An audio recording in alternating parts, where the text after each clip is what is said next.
মনটা ভীষণ খারাপ, কারণ 8 বছরের মেয়ে, নাম তার আসিয়া, বাড়ি মাগুরা, ঠিক আছে। তো যা বোনের বাসায় শখ করে বেড়াইতে আসছে, তার বোনের জামাই মিলে, তার ভাই, তার বিয়াই, তার তাওই, তার মা ওই সবাই মিলে যে তার অত্যাচার করলেন, তাই দর্শন করে মেয়েটার অবস্থা খারাপ। মেয়ে তো হাসপাতালে মৃত্যুর সাথে পাঞ্জা লইরাও বাঁচতে পারলো না, দুনিয়া থেকে বিদায় করে দিলেন। আসলে ওই মেয়ের জীবনই শুরু হয় নাই, মেয়ের তো জীবনই শুরু হয় নাই। 8 বছরের মেয়ে, ও কী বুঝে? আপনার দুনিয়ায় বাঁচতে দিলেন না, দুনিয়াতে থাকতে দিলেন না, ঠিক আছে। আমি বলবো এই দর্শনের বিচার হতে হবে। মাগুরাবাসী যারা তার বাড়ির আশেপাশে আছেন, আমি ভিডিও দেখছি, তার বাড়ি ঘর হয়তো পুরাই দিচ্ছেন, ভালো হয়েছে, আলহামদুলিল্লাহ, খুশি।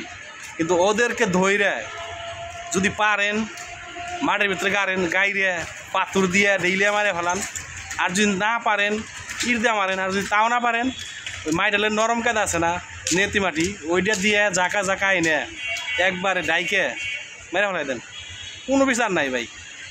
মানে জনগণের মায়ের দুনিয়ার ভাই, ঠিক আছে, মাইরে ফেলা দেন, কোনো কিছু হইব না। আর যারা নাকি এই রোজা রমজানের মাসে দর্শন করেন, মহিলা মানুষ বুঝেন না, মা বোন বুঝেন না, ছোটো পুলান বুঝেন না ভাই, আমরা তো পুরুষ মানুষ, আমাদের মা বোন খালা ভাবি বাগনি সবই আমাদের আছে, কিন্তু এটা মাথায় থাকে না কেন আপনাদের যে আমাদের সবই আছে? তারপরে আপনারা যে এগুলো করেন, আপনাদের কী মানুষত্ব, আপনাদের কী মন মানসিকতা কাজগুলো করেন, এটা তো আমার মাথায় ধরে না। যে আপনি 8 বছরের মেয়ে, তার কিচ্ছু হয় নাই, তার বয়সই হয় নাই, অভাব তো একটা মেয়ে, তারে আপনারা দুনিয়াতে শেষ করে দিলেন এইভাবে।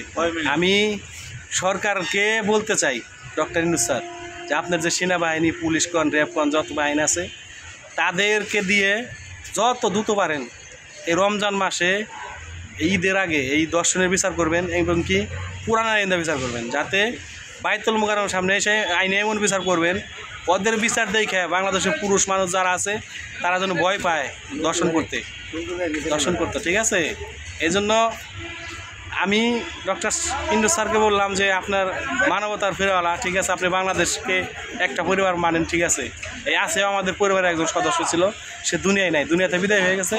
আমি চাইবো যে বাংলাদেশে দর্শনের যেন বিচার হয়, চুরি চামারের যেন বিচার হয়, আর যে সিন্ডিকেট আছে এগুলো যেন বিচার হয়, কারণ সিন্ডিকেট, চুরি চামারির, দর্শন, এই 3টা জিনিসের বাংলাদেশের বিচার নাই। এই 3টা জিনিসের বিচার করবেন, আর আশা করি আমরা যারা পুরুষ মানুষ আছি ভালো হয়ে যাবো ভাই, ভালো হয়ে যান, নিজে ভালো হয়ে যান। আর আমাদের মা বোন আছে, সবসময় চিন্তা করবেন যে আমাদেরও মা বোন আছে, আমরা এই কাজগুলো করবো না, কারণ দর্শন খুব খারাপ জিনিস।